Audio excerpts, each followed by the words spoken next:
எண்ணி துணிக கர்மம் துணிந்த பின் எண்ணுவோம் என்பது இழுக்கு. மாண்புமிகு பேரவைத் தலைவர் அவர்களே, 2026 தேர்தல் பிரச்சாரத்தில் எதிர்க்கட்சிகள், அனைத்து எதிர்க்கட்சிகள், ஒன்றல்ல ரெண்டல்ல, கிட்டத்தட்ட ஒரு 41 கட்சிகள் எதிர்த்து நின்று தமிழகத்தின் முதல் முறையாக 2016 அம்மா அவர்கள் தனித்து நின்றார்கள். ஆளும் கட்சி மிகப்பெரிய பலம், முதலமைச்சராக இருந்த செல்வாக்கு. ஆனால் எங்களுடைய அண்ணன், எங்களுடைய தலைவர், மாண்புமிகு முதலமைச்சர் திரு சி. ஜோசப் விஜய் அவர்கள் தனியாக பிரச்சாரத்தை மக்கள் துணையுடன், பெண்கள் துணையுடன், இளைஞர்கள் துணையுடன் 41 கட்சிகளை எதிர்த்து நின்று அண்ணா கூறினார், 1967 தேர்தல் பிரச்சாரத்தில் அண்ணா கூறினார்,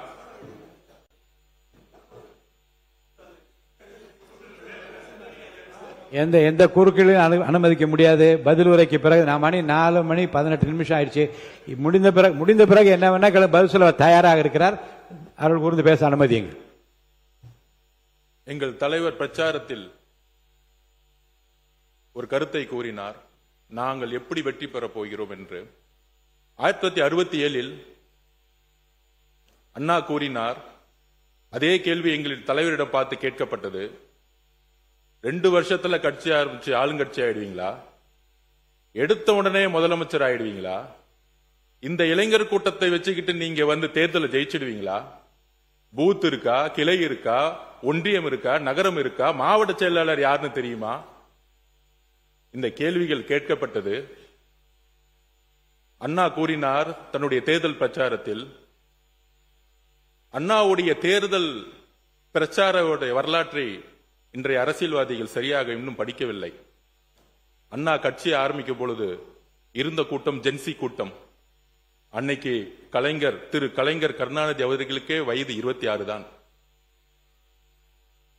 அப்படி 26 இருந்து 40 வயசை ஒரு இளைஞர் கூட்டத்தை எங்களுடைய தலைவர் உருவாக்கி அதை அண்டர் எஸ்டிமேட் பண்ணும் பொழுது இதே அண்ணா கூறினார், முடியுமா? காலம் சரியுமா? போதுமான பலம் இருக்கிறதா? நாளை வரை பொறுத்திருக்க கூடாதா என்ற பேச்சுகள் இளைஞருக்கு இருக்காது. அண்ணா சொல்லிய வார்த்தை, இளைஞர்களுக்கு எப்பொழுதும் வேகம் அதிகம், விவேகமும் அதிகம். அப்படி 2026 1967 வெற்றி, அதற்கு பின்பு 1977 ஏற்பட்ட இன்னொரு புரட்சி, அதற்கு பிறகு 2026 தேர்தல் வெற்றி என்பது ஒரு சாதாரண வெற்றி கிடையாது. 41 கட்சிகள் எதிர்த்து நின்று முதலில் பேசும்போது எதிர்க்கட்சி துணைத் தலைவர் சொல்லினார், நீங்கள் 108 தான் அப்படின்னு பேசினாரு. அந்த 108 எப்படி உருவாக்கப்பட்டது? 41 கட்சிகள் எதிர்த்து நின்று எதிர்க்கட்சி தலைவர் தன்னுடைய மேடைகளில் கூறினார், அங்க இருக்கிறவங்க எம்எல்ஏன்னா யாருன்னு தெரியாது, அமைச்சர்னா யாருன்னு தெரியாது. இதுதான் அண்ணா கனவு கண்ட ஒரு புரட்சி. ஏழைகள், எளிமையானவர்கள், சாதி பலமற்றவர்கள், மத பலமற்றவர்கள், இங்க இருக்கக்கூடிய நபர்கள் பண்ணையாரின் பிள்ளைகள் அல்ல, மன்னராட்சியின் பிள்ளைகள் அல்ல.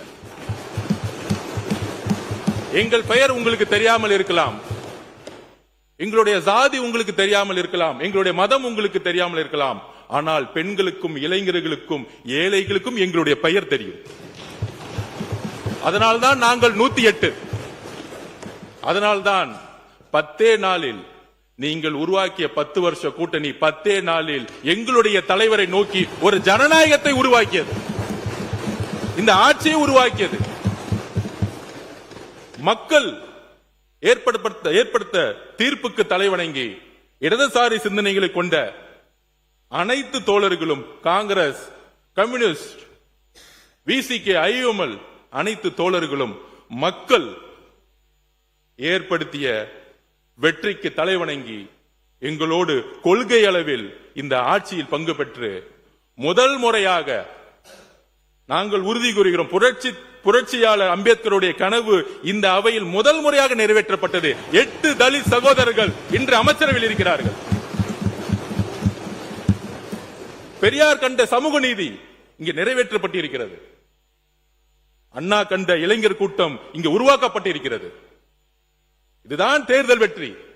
இது தேர்தல் வெற்றிக்கான ஒரு வெற்றி மட்டுமல்ல, இது வரலாற்றை திருப்பி போட்ட வெற்றி. சாதியும் மதமும் எம்எல்ஏ ஆகணும், மினிஸ்டர் ஆகணும்னா அதுக்கு ஒரு பின்புலம் இருக்கணும்னு ஒரு சாமானியன் நினைச்சு பார்க்க முடியாத ஒரு சட்டமன்றத்தில் அண்ணாவுக்கு அப்புறம், எம்ஜிஆருக்கு அப்புறம் இன்று ஏழைகளும், எளிமையானவர்களும், இளைஞர்களும், பெண்களும் இந்த சட்டமன்றத்தில் இங்கு அமர்த்தப்பட்டிருக்கிறார்களே, பெண்கள் துணையுடன், இளைஞர் துணையுடன் எங்களுடைய தலைவருடைய நம்பிக்கையும் அன்பும் பெண்கள் உருவாக்கிய வெற்றி தான் இந்த வெற்றி.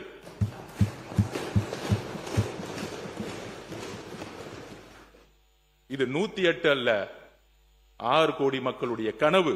ஒரு ஏழையும் ஒரு சாமானியனும் சட்டமன்ற உறுப்பினராக வேண்டிய ஒரு கனவு இது. இந்த கனவு இங்கு வரலாறாக மாறி இருக்கிறது. ஒரு சாதாரண கல்லூரியில் படிக்கக்கூடிய மாணவன், நானும் மக்களுக்காக வேலை செஞ்சா ஒரு சட்டமன்ற உறுப்பினராக முடியும். 1 ரூபாய் காசு செலவு செய்யாம இங்க இருக்கக்கூடிய ஒருத்தரும், இங்க கூட இருக்க ஒவ்வொரு சட்டமன்ற உறுப்பினரும், எங்கள் தலைவர் சொன்னார் தேர்தலுக்கு முன்பு எம்எல்ஏ சீட்டு கொடுத்த பிறகு ஒவ்வொரு இன்றிலும் சொன்னார். என்ன சொன்னார்னா, இங்க பணம் வச்சிருக்கவங்க சரி, பணங்கள் யாரும் 1 ரூபாய் செலவு பண்ணாதீங்க தேர்தல்ல. மக்கள் நம்ம ஜெயிக்க வைக்கிறாங்களோ இல்லையோ, ஆனால் மக்களிடம் நம்ம உண்மையா இருக்கணும், ஒரு மாற்றத்தை உருவாக்கணும். காய்கறியை வாங்குவதை போல ஒவ்வொரு ஓட்டையும் விலை கொடுத்து வாங்கக்கூடிய கலாச்சாரத்தை ஒழித்தது எங்களோட தலைவர். இதை உறுதியாக சொல்லுகிறோம், நெஞ்ச நிமிர்த்தி நேர்மையாக சொல்லுகிறோம். ஏன்னா நான் யாரையும் குறிப்பிடல, நான் யாரையுமே குறிப்பிடல. தொடர்ந்து பேசுங்க. உட்காருங்க. நான் யாருடைய பெயரையும் குறிப்பிடல. ஓட்டுக்கு வருவாருங்க. ஒரு முன்னுரையை சொன்ன பிறகு வரட்டுங்க. இருங்க, ஜனநாயகம் இங்க இருக்கிறது. சொல்லுங்க. ஓட்டுக்கு பணம் கொடுக்கக்கூடிய கலாச்சாரத்தை தூக்கி எறிந்தது வரலாற்றில் முதல் முறையாக தமிழக வெற்றி கழகம், எங்களுடைய தலைவர்.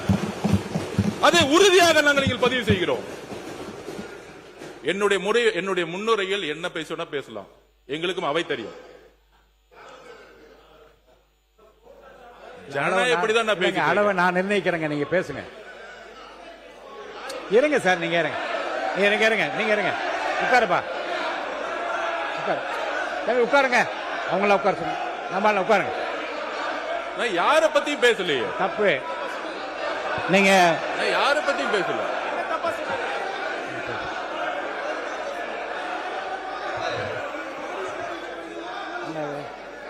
மாண்பு பேரக தலைவர்களே, உட்காருங்க. நீங்க எல்லாம் உட்காருங்க. இந்த பக்கம் எல்லாம் உட்காருங்க. உட்கார சொல்லுங்க. எல்லாம் உட்காருங்க. உட்காருங்க.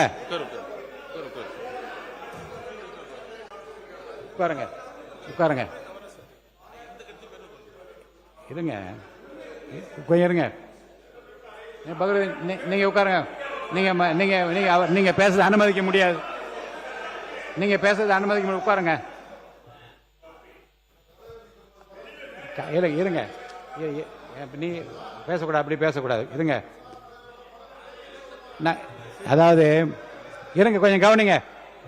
மாநில உறுப்பினர் கோஆரி அப்படிலாம் கையை நீட்டெல்லாம் பேசாதீங்க. உட்காருங்க. அதெல்லாம் கொடுக்க முடியாது.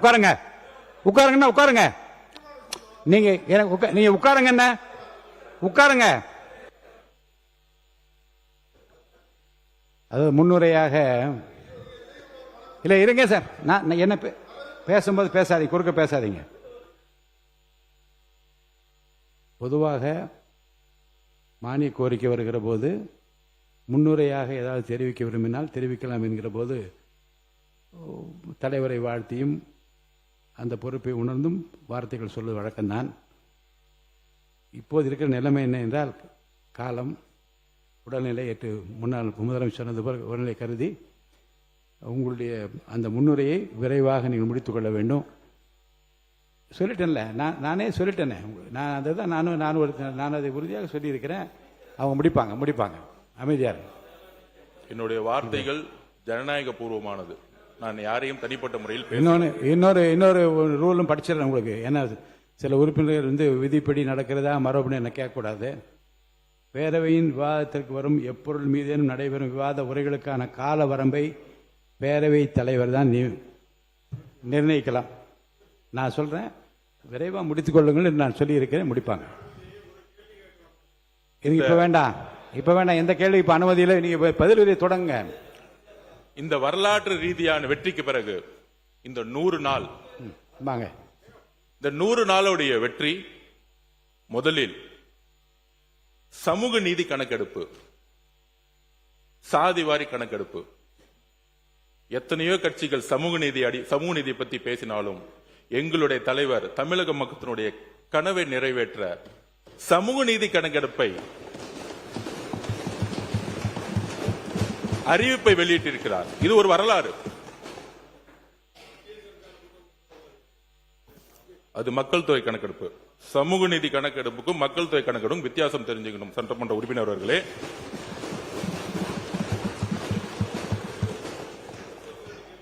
சிறுபான்மையின சமூக நலத்திட்டங்களை அவர்களே செயல்படுத்த அமைச்சரவையில் ஐயுமலுடைய கனவு, 60 வருஷ கனவு, அதை நிறைவேற்றியது எங்களுடைய தலைவர்.